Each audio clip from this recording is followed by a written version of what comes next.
Hello, everybody. How are you doing? Good, good. Don't hate me, but I feel like I have been lit on fire, so I'm just gonna kind of sit here and do my spiel. That works. Okay, so I have the privilege of addressing all of you today, and I will be talking about timing. Oh. And no, I'm not referring to a manual on how to use your stopwatch. I'm referring to theatrical timing, which I personally believe is one of the most essential yet underrated aspects when it comes to judging. So we're going to talk a little bit about timing, cover the key components, and what to look for when you're judging a competition.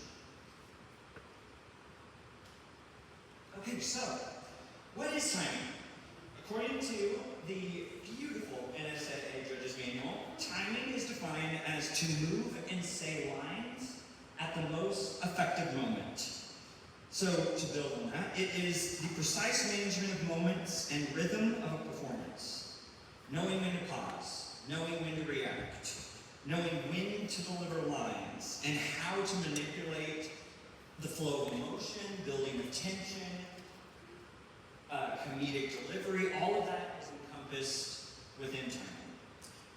So essentially it's about control, not just of words, but of tempo and of movement and depth of the story being told. So, as a little example, I have this video here, which is going to illustrate what bad timing might look like. So, hold on, I might have to turn this up. Good. 1 second. Does that have sound? yeah. Please hold. Please.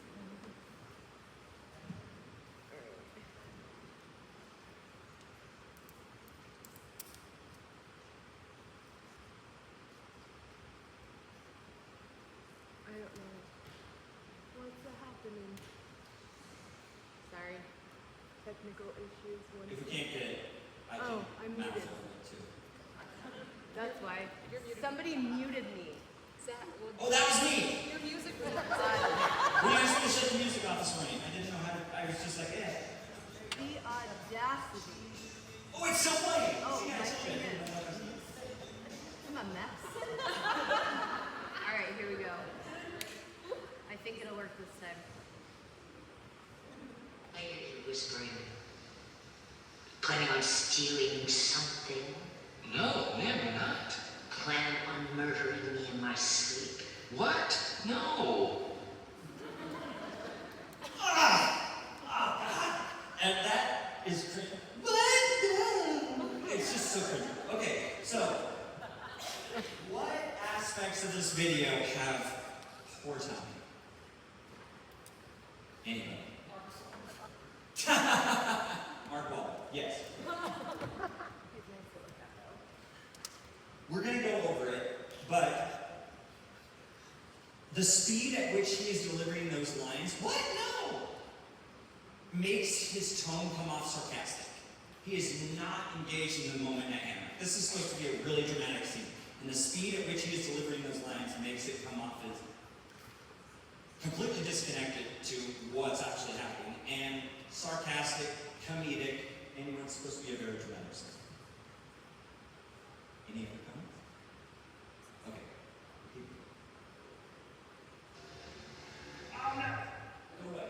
Okay, so some of the key components we're going to look at with regards to timing are cues, tempo, character development, and emotional delivery. So by understanding these concepts, we'll be able to better evaluate each performance and also how these tools can enhance how an audience connects with a particular narrative or how the audience connects with the story that's unfolding on stage. Cues. So in theater, cues are the signals that initiate an action, whether that's change in lighting and sound, or a line that triggers another line, or a line that triggers a reaction. The timing of these cues are vital because they influence the pacing of the show. So there are three main types of cues that I want to look at. Verbal cues, which is a line spoken signaling the next actor to speak or respond or move. Physical cues, which is movement or gesture that triggers a response. And technical cues, lighting or sound changes that mark shifts in a scene. So the timing of these cues and knowing exactly when to respond is crucial. For instance, a pause before delivering a punchline in a comedic story, or holding a beat in a dramatic moment.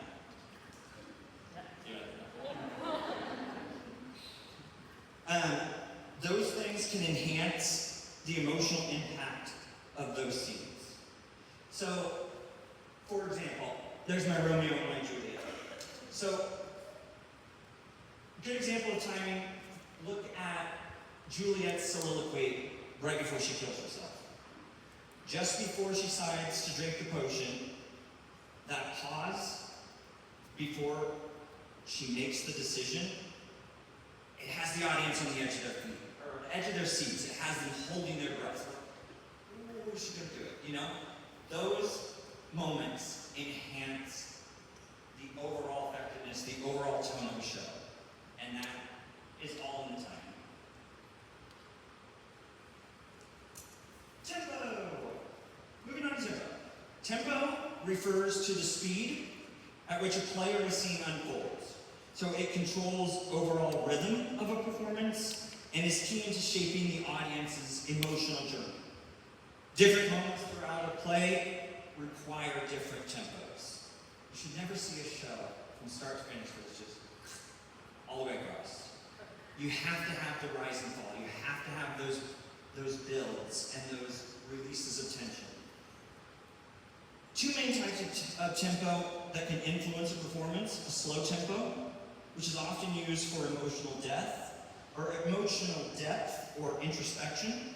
A slow pace allows characters to reflect on their inner turmoil or wrap their minds about what it is, the scene that's unfolding that they're involved in. Fast tempo is used to create excitement, create urgency, and adds to the comedic value of a particular scene. Quick exchanges, rapid-fire dialogues, or a chase scene all benefit from fast tempo. So, like I said, throughout a play, dynamic shifts are really important. A good performance should know when to speed things up, when to bring things back down, creating a contrast between different scenes and different moments. These changes in tempo should be used to guide the audience's journey and to guide their emotional response to the performance. But what about the in-between moments? You can't have a performance that's full throttle, all fast, or just super slow the entire time. So in those moments in between the major dynamic shifts, we want to try to see if the tempo is steady. Is it consistent? So you don't want to have a super slow scene and then instantly go to a fast pace. It's going to cause the audience to disconnect or get confused. There's going to be a pushback because it's uncomfortable. So in those moments between the rise and the fall, I don't care what pace it's at, it just needs to be consistent. That way, once we get to the fast pace or the slow down, we can feel it. We can see it as judges and as your audience.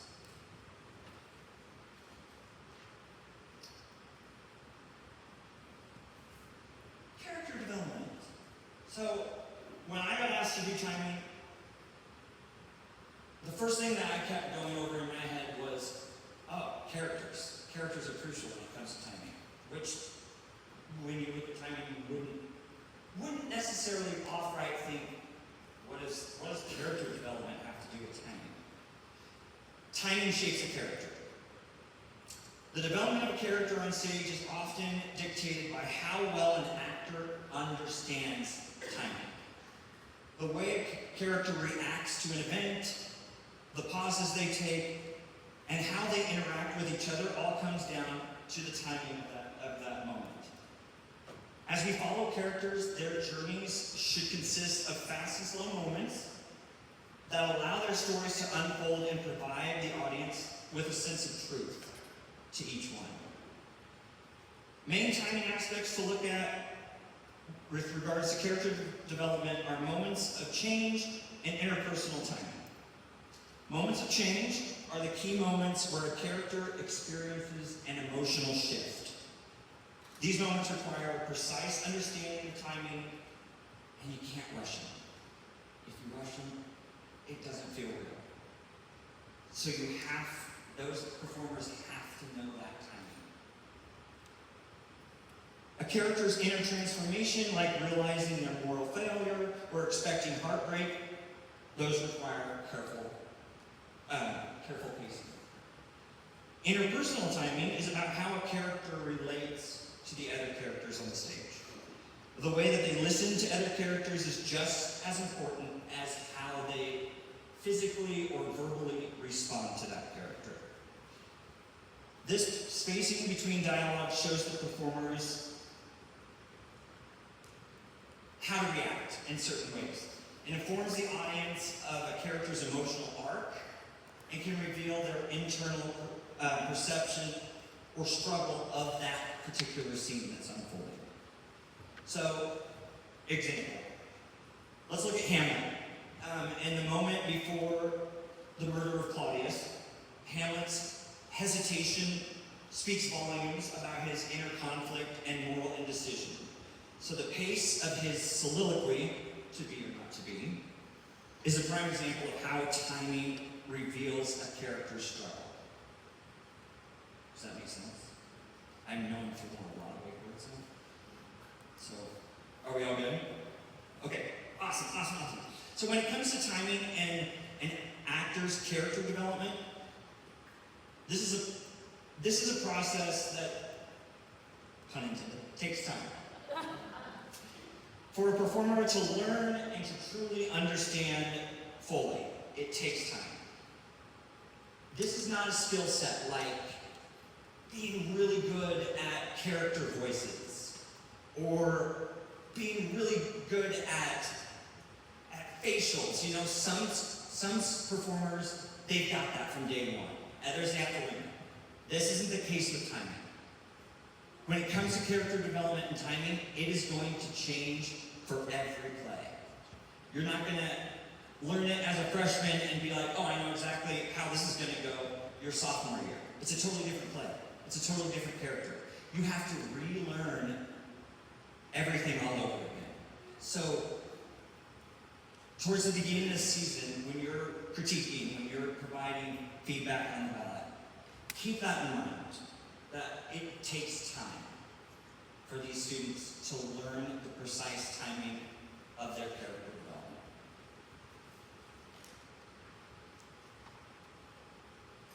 Moving on to emotional delivery. So timing is essential for emotional delivery because emotions, like I said before, can't force them and you can't rush them. The emotional beat of a scene, or the emotional beats of scenes are the moments that require careful pacing to ensure that the right emotion lands properly and it impacts the audience effectively.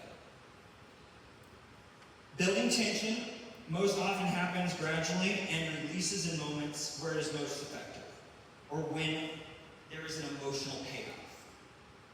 So by delaying an action or a character's response, the emotions being portrayed can feel more intense for your audience. For example, a scene where a character might be holding back tears. If the character holds this moment before the emotional release, it makes that emotion more poignant. Using pauses is also really important to emotional delivery. Pauses are just as important as spoken word, lines being delivered. They provide moments of reflection or allow the audience to process or sit with a moment that will pause during an emotional scene helps to enhance the gravity of the moment at hand. So pauses are super important as well. Comedic timing. That's what everybody thinks of when you think of emotional delivery and timing, comedic delivery. For comedic plays, comedy heavily relies on timing, obviously. In a particular scene, a specific line may not be funny on its own, but the timing of that delivery is what makes it funny. Example of this, think about The Odd Couple, for those of you who know The Odd Couple, where the characters' conflicting personalities create moments of great comedic timing throughout that show.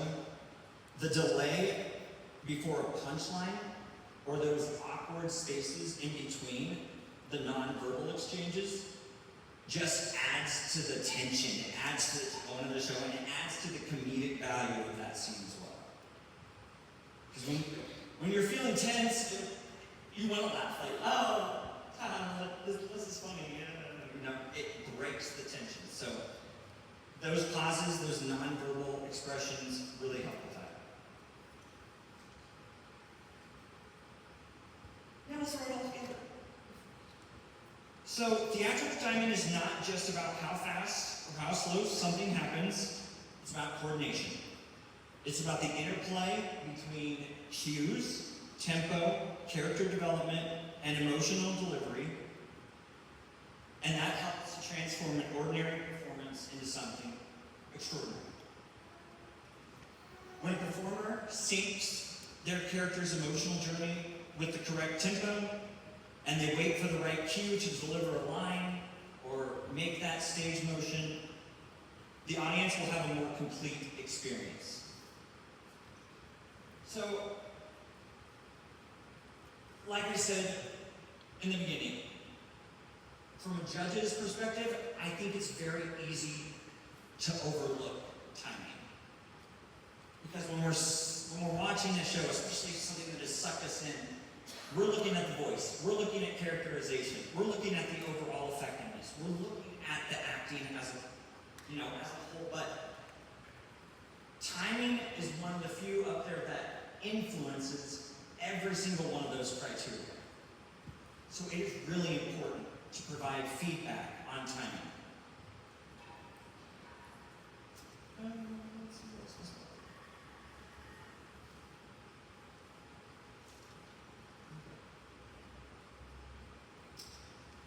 Okay, so wrapping up. Timing is more than just a technical skill. It's an art that blends the pacing of a show's action with the subtleties of character and emotion. Whether it's knowing when to hold a moment, how long to hold that moment for, delivering a line at the right pacing, at the right tempo, or ensuring a character's emotional arc flows at the appropriate pace, timing is what breathes life into that performance. As I mentioned, mastering timing takes time. Timing takes time.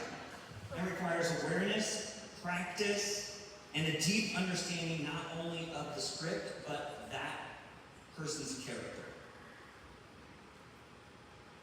So the more a performer practices these elements, the more they can allow the story to unfold organically, creating a compelling experience for your judges and for the audience. And that's basically what I have. But does anybody have